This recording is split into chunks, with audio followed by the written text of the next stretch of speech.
I'm right on the top of the Pennines, and over there is the Cumbrian coast. Now, most days the wind comes rushing in from that westerly direction, and as it comes in, it's forced up and over, first of all the mountainous Lake District, and then this enormous ridge. The air's forced up, it cools, the moisture condenses into cloud, and then, of course, it all comes down as rain.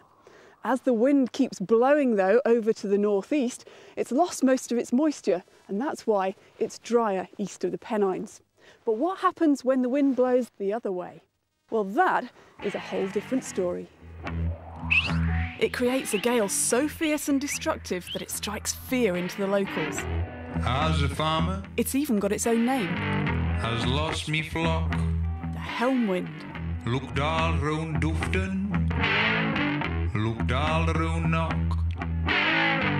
All me toops and yows, I cannot find. The Nas what took 'em. That Helm wind, oh Helm wind. It's unique, wild, I'd say. You really hear it. It sounds like a train's going through the village. Flocks of sheep going missing and cows being picked up and moved into the next field and old women being picked up off their feet and dropped off down the road. And so I got inspired by that and wrote a song about it. This June, the Helm wind was captured as it blew for just a few hours, creating its signature cigar-shaped cloud. Unlike the passing cloud cover above, this fierce, rolling cloud never leaves its position. Conditions have to be just right to create Britain's only named wind. From the east, the Pennines are a long, gentle upward slope. A fresh northeasterly will rise with the landscape, but a higher layer of warm air acts like a glass ceiling, squeezing the wind through a small gap at the top of the Pennine Ridge. It roars down over the edge, picking up incredible speed. It then bounces back up, creating the distinctive rolling cloud. Woe betide anything that stands in its way. A few years ago, there used to be an old stone barn standing in this yard here, and the Helm wind was, it was awful. And this was what we found next morning.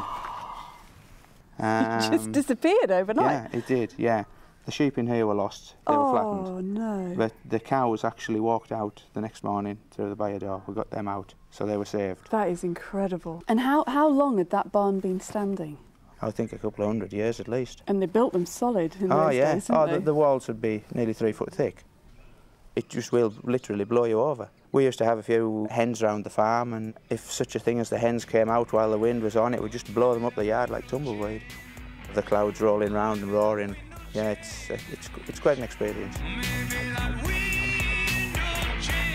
It's a pretty powerful stuff. The story of a local chicken that laid an egg 5 times once before you actually made it. I'm not sure I believe that.